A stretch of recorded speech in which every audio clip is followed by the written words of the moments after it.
My sister, 34, and I, 32, female, don't talk anymore. I cut her out of my life 7 years ago after learning she was sleeping with my ex-fiancé, 34, male, and that her daughter, who was 2 at the time, was his. And the baby she was carrying. I broke up with my ex and my sister in one go. I told her she was dead to me and made it clear to my family that she would not be in my life anymore. They were understanding and tried to keep us apart because it was more painful for them to be around the tension and hate I have for her than never seeing us in the same room. I am married to my husband, Luke, now and have 3 children, all toddlers and younger, with him. He is aware of my past and I don't want anything to do with my sister ever again. This is something he gets because his brother slept with most of his exes while he was still dating them. So we both understand that siblings can sometimes be the worst. My sister is married to my ex now, and they have 2 girls together. My ex ended up disabled last year in a workplace accident. Then my sister was diagnosed with some medical problem. They struggle to keep a roof over their heads, feed their kids, etc. My parents and some extended family have stepped up to help. Last month,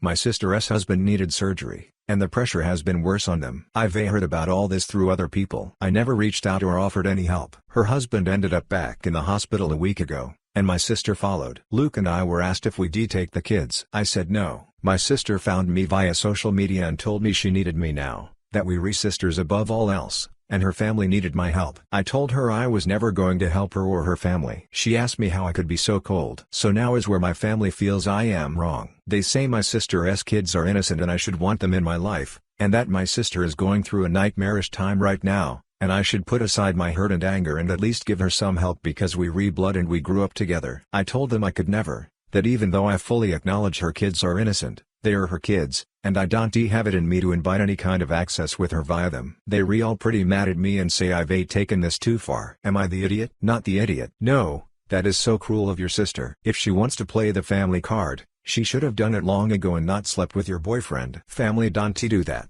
It is not your responsibility. She didn't care that Op was family when she slept with her sister's fiancé for years and got pregnant twice behind her back. How is this family? But if she needs help, family ties are so important. No, blood doesn't make a family, and she can go to a side of the family or all the other people. But trying to use the one person you betrayed so much, disgusting. And guilt-tripping you now is the worst, as if your feelings don't matter. Yes, the kids are innocent, but not your responsibility. They have other family members to get taken care of, so why should you step in? Why? So she can try to sleep with your new husband. Fool me once, shame on you. Fool me twice, shame on me. And it is time to elevate the dead to me level to include no news, no updates via relatives. Yikes. You are the idiot. You not only choosing to be lifelong angry at your sister or because of a man but also choosing not to have anything to do with her kids, which I agree with your family. They are innocent. They didn't wrong you in any way. To them, you their auntie, and you choosing to allow them to think that you don't love them. I think it is time to get over yourself and forgive and bloody move on. Get over it. It is your sister and niece/nephews, for Christ's sake. Have a heart.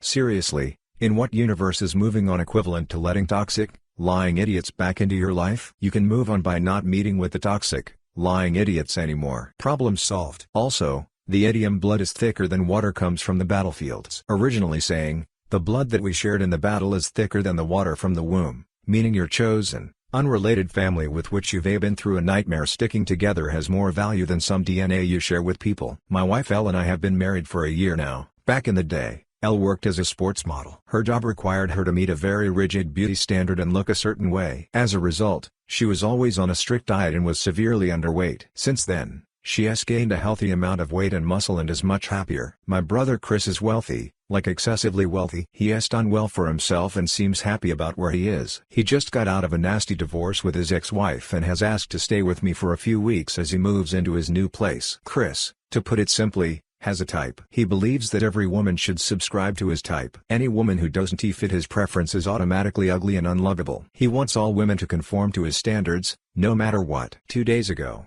Chris found some of L's old magazine covers and commented on how beautiful she was back then. It is a harmless comment, sure, but he kept bringing up how much she has let herself go. I mean, kept bringing it up. Elle goes for a run every evening, and as she was heading out the door, Chris told her to run fast enough to lose all the flabby bits. She rolled her eyes and laughed it off, but I told him to shut up. The next day, when Elle went to the gym, he told her to make sure to return to her role figure again. I told him to shut up and stop fixating on my wife's body. Despite all his comments, Elle is a little unfazed by them. She says that she's used to it. I was completely exhausted from listening to him by the end of the day. Finally, I was at my end, but Elle again brushed him off with a smile and a laugh. Then I served him food. He joked about paying for her tummy tuck so that I can marry the right version of Elle. The right version is the skinnier version of her. That comment set me off. I told him that his wife married the wrong version of him and to pack his crap and leave my house. He didn't take kindly to this and complained about how insensitive I was to his situation and how I made a low blow. He eventually left,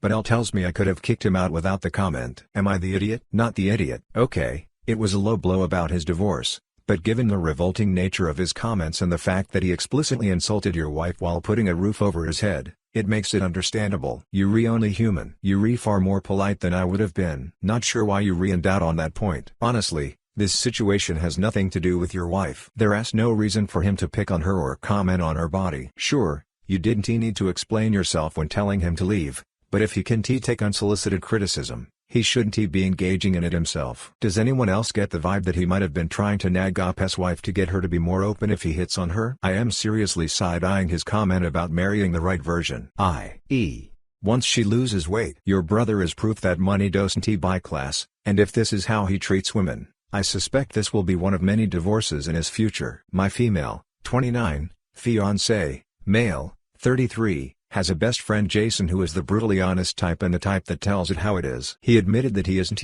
good at keeping his thoughts in his head. My fiancé says he loves him despite his flawed personality and expects me to let it go whenever he makes backhanded comments about me and my past. He was the first to be invited to the wedding, and my fiancé promised me to make him behave. My fiancé and I found out that we were expecting. We visited my future in-laws' house to make the announcement, and Jason was already there. After dinner, my fiancé and I stood up and made the announcement. Everyone rushed to congratulate us, except for Jason, who sat still and admittedly kept looking right in my eyes in a strange way. I avoided him, but he got up, hugged my fiancé, looked at him, and said 3 words: man, paternity test, pronto. I was completely floored. Everyone was shocked but tried to act normal, probably to defuse the situation. But I walked up to Jason and asked him to repeat what he said. He tried to back off because my face was inches away from his. He was like, chill. It was just a joke, but I kept asking him to repeat what he said. Finally, my fiancé got in the middle and told me to take a seat and calm down. I went off on Jason,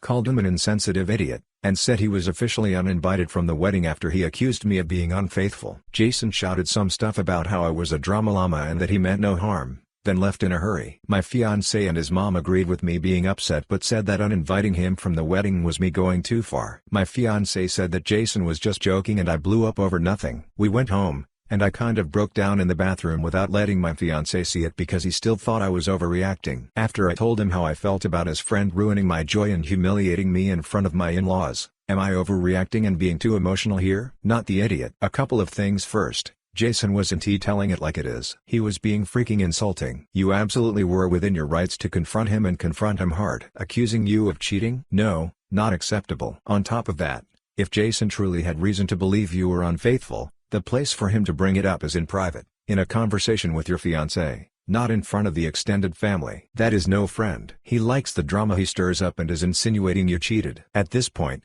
you can have Jason at the wedding or me. This is your choice, not mine. I am done tolerating his brutal honesty, which is just an excuse to say awful things and get away with it. I know so many men who would never tolerate any of the disrespect your fiancé has put you through. He can step up and be a partner who doesn't let the people in his life treat you like less, or he can go. Your fiancé needs to consider telling his friend to chill with his honesty. I'll go with the risky everyone's the idiot here. At the end of the day, it is your wedding, but it's also your so's wedding too. You said you were able to get him to see how overrated traditional weddings are, which sounds a bit dodgy, in all honesty. Maybe he wanted a traditional one all along. Either way, there should have been more clear communication about what you all wanted instead of your in-laws dictating what the wedding would be like. I get that Op feels strongly about this, but I feel like the fiancé is being pushed around in both directions to do what everyone else, including Op, wants, and nobody seems to be asking him what he wants. Fiancé needs to be able to speak up for himself before he even thinks of marrying someone else. I fully believe I am in the right in this situation,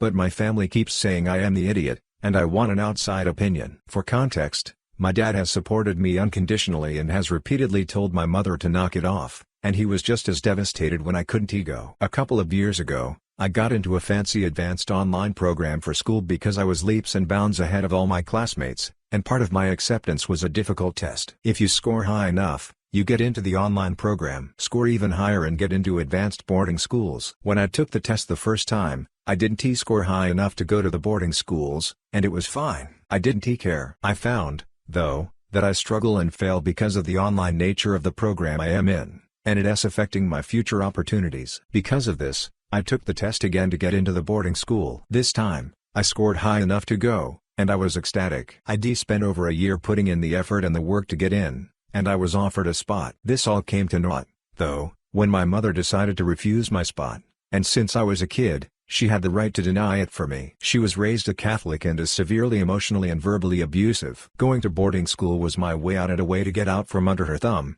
but she refused it because she was having a baby with her new, younger husband and needed a free babysitter. Here's where I may be the idiot. This happened a year ago, and I still hate her for it and refuse to involve her or speak to her about anything to do with schooling. She has been complaining and doesn't understand why I cut her out of that part of my life, but I can't bring myself to start fights with her when I know exactly how they go. So am I the idiot for refusing to talk to her?